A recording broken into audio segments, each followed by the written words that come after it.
Break news. విజయవాడలో ragging పేరిట వేధింపులు కలకలం రేపుతున్నాయి. స్థానిక సిద్ధార్థ కాలేజీలో సీనియర్లు రెచ్చిపోయారు. దాదాపు 30 మందికి పైగా జూనియర్లను వేధించినట్లు సమాచారం. కాళ్లు పట్టాలని, తమ దుస్తులు ఉతకాలని, తిన్న ప్లేట్లు కడగాలంటూ ప్రతిరోజు సీనియర్లు వేధిస్తున్నట్లుగా జూనియర్లు వాపోతున్నారు. అంతేకాదు మెస్ నుంచి భోజనం తేవాలంటూ ఆర్డర్స్ చేస్తున్నట్లుగా జూనియర్లు చెబుతున్నారు. ఇక మాట వినని వారిని హాస్టల్ గదిలో నిర్బంధించినట్లుగా తెలుస్తోంది. అయితే కంప్లైంట్ చేస్తే యాక్షన్ ఇంకోలా ఉంటుందని జూనియర్లను సీనియర్లు హెచ్చరించారు. ఏం చేయాలో అర్థం కాక పలువురు స్టూడెంట్స్ తమ తల్లిదండ్రులకు చెప్పుకొని బాధపడ్డారు. విద్యార్థుల తల్లిదండ్రుల ఫిర్యాదుతో పోలీసులు రంగంలోకి దిగారు.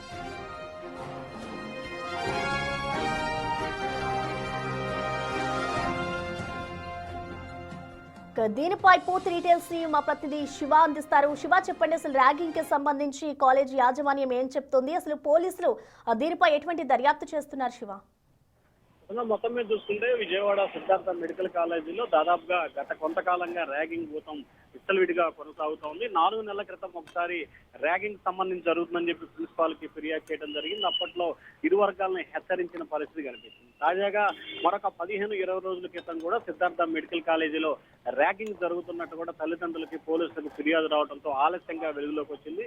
సీనియర్లు తమ దుస్తులు ఉతకాలని, తాము తిన్న ప్లేట్లు కడగాలని, అలాగే ఇష్టానుసారంగా వేధింపులకు పాల్పడుతున్న పరిస్థితి కనిపిస్తా ఉంది. తమ దుస్తులు ఉతకాలని చెప్పి వేధింపులకు పాల్పడుతున్నారు. ఒకవేళ ఫిర్యాదు చేస్తే కఠిన చర్యలు తీసుకుంటామని చెప్పి హెచ్చరికలు జారీ చేయడం, అలాగే ఒకవేళ ఫిర్యాదు చేస్తే గదిలో పెట్టి నిర్బంధించి వేధించడం లాంటి కార్యకలాపాలు తరచూ చేస్తున్న పరిస్థితి కనిపిస్తోంది. ఈ నేపథ్యంలో పలువురు విద్యార్థులు వారి ఆగడాలు, అంటే సీనియర్ల ఆగడాలు శుతిమించడంతో కూడా తల్లిదండ్రులకి ఫిర్యాదు చేశారు. తల్లిదండ్రులు కళాశాల యాజమాన్యానికి ఫిర్యాదు చేయడంతో పోలీసులకు కూడా సమాచారం అందింది. ఈ నేపథ్యంలో పోలీసుల రంగప్రవేశంతో వెలుగులోకి వచ్చిన పరిస్థితి కనిపిస్తా ఉంది. అయితే ఈ అంశాన్ని కళాశాల యాజమాన్యం ఏమాత్రం కూడా వెలుగులోకి రాకుండా దాచిపెట్టే ప్రయత్నం చేస్తా ఉంది. వరుసగా జరుగుతున్న ఈ పరిణామాల పట్ల కూడా కాలేజీ వ్యవహార శైలిపై విమర్శలు వస్తున్న పరిస్థితి కనిపిస్తోంది. ఒకవైపు రాష్ట్ర వ్యాప్తంగా ప్రభుత్వం ర్యాగింగ్ కి సంబంధించి నిషేధాన్ని ప్రకటించింది. కానీ ఇంకొక వైపు సిద్ధార్థ లాంటి ఫేమస్ కాలేజీలో కూడా ర్యాగింగ్ పోతాం పెచ్చుమిల్లిన నేపథ్యం కనిపిస్తా ఉంది. ఈ నేపథ్యంలో ఎవరైతే ర్యాగింగ్ పాల్పడ్డారో వారిపై చర్యలు తీసుకోవాలని చెప్పి కూడా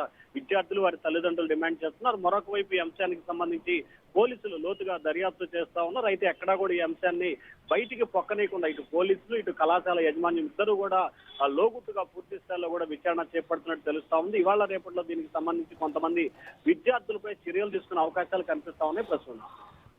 అయితే శివ, ఇప్పటికే చూసుకుంటే విద్యార్థులు అంటే జూనియర్ స్టూడెంట్స్ కూడా భయపడుతూ ఉన్నారు కాబట్టి ఇటు తల్లిదండ్రులు ఈ ఘటనకి సంబంధించి ఏం చెప్తున్నారు? అంటే గతంలో ఎప్పుడైనా కాలేజ్ యాజమాన్యానికి చెప్పడం కానీ ఇలాంటివి ఏమైనా జరిగాయా? 4-5 నెలల క్రితం కూడా ఒకసారి ఇదే పరిస్థితి ఉత్పన్నమైంది. అప్పుడు కళాశాలకు సంబంధించిన విద్యార్థులు మేనేజ్మెంట్ కి, ప్రిన్సిపాల్ కి ఫిర్యాదు చేశారు. అయితే ఫిర్యాదు చేసిన తర్వాత ఆ తర్వాత హెచ్చరికలు జారీ చేశారు. హెచ్చరికలు జారీ చేసిన తర్వాత ఆ ఘటన సమసిపోయింది. మళ్ళీ నెల రోజుల తర్వాత ఈ అంశం జరిగినట్టు కూడా గుర్తించారు. 20 రోజుల కాలంగా ఈ వ్యవహారం కొనసాగుతుంది. అయితే ఆలస్యంగా వెలుగులోకి వచ్చిన నేపథ్యంలో తల్లిదండ్రులుకి విద్యార్థులు ఫిర్యాదు చేయడంతో ఈ అంశం వెలుగులోకి వచ్చిన పరిస్థితి కనిపిస్తా ఉంది. అయితే తల్లిదండ్రులు మాత్రం తమ విద్యార్థుల తమ పిల్లల పట్ల మాత్రం ఆందోళన వ్యక్తం చేస్తా ఉన్నారు. ర్యాగింగ్ భూతానికి సంబంధించి కళాశాల యాజమాన్యం, పోలీసులు కఠిన చర్యలు తీసుకోవాలని చెప్పి వారైతే ఇటు ప్రభుత్వాన్ని, ఇటు పోలీసుని, కళాశాల యాజమాన్యం కోరుతా ఉన్నారు ప్రస్తుతం. అయితే శివ, ఇందాక మీరు చెప్పినట్లుగా ఎక్కడ ఏ కాలేజీల్లో కూడా ర్యాగింగ్ లేకుండా గవర్నమెంట్ ఒకవైపు దీనికి సంబంధించి ప్రణాళికలు చేస్తున్నా కూడా ఎక్కడో ఒక కాలేజీలో ఇంకా ర్యాగింగ్ అనేది కనపడుతూనే ఉంది కాబట్టి అసలు నెక్స్ట్ ఇంకా ఎటువంటి చర్యలు తీసుకుంటే ఇవన్నీ ఆగుతాయి అనుకోవచ్చు? ఖచ్చితంగా ర్యాగింగ్ భూతానికి సంబంధించి కూడా ప్రభుత్వం చాలా కఠినంగా కూడా వ్యవహరించే ప్రయత్నాలు చేస్తా ఉంది. కఠినంగా వ్యవహరించే దిశగా కళాశాలకు సంబంధించి, విద్యార్థులకు సంబంధించి కఠినమైన ఆంక్షలు పెట్టాలని చెప్పి కూడా ప్రభుత్వం భావిస్తా ఉంది.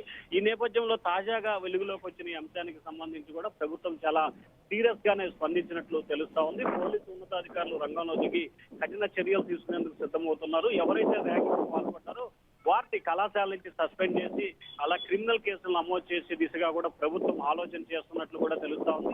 ఇప్పటికే కళాశాల యాజమాన్యం నుంచి కూడా ప్రాథమిక సమాచారాన్ని, ఎవరెవరు ర్యాగింగ్ పాల్పడ్డారు, బాధితులు ఎవరు అనే కోణంలో కూడా పోలీసులు విచారణ చేపడుతున్నారు. ఈ అంశానికి సంబంధించి కూడా పూర్తి స్థాయిలో కూడా వెలుగులోకి వచ్చే అవకాశం కనిపిస్తా ఉంది. ఖచ్చితంగా పోలీసులు అయితే మాత్రం ఎవరైతే ర్యాగింగ్ పాల్పడ్డారో వాటిపై చర్యలు తీసుకునేందుకు మాత్రం సిద్ధమవుతున్నట్టు తెలుస్తా ఉంది. ఇవాళ రేపట్లో అంశానికి సంబంధించి కేసు నమోదవడం, ఆ తర్వాత పలువురు విద్యార్థులపై సస్పెన్షన్ వేటు వేసే అవకాశాలు కూడా కనిపిస్తా ఉన్నాయి ప్రస్తుతం.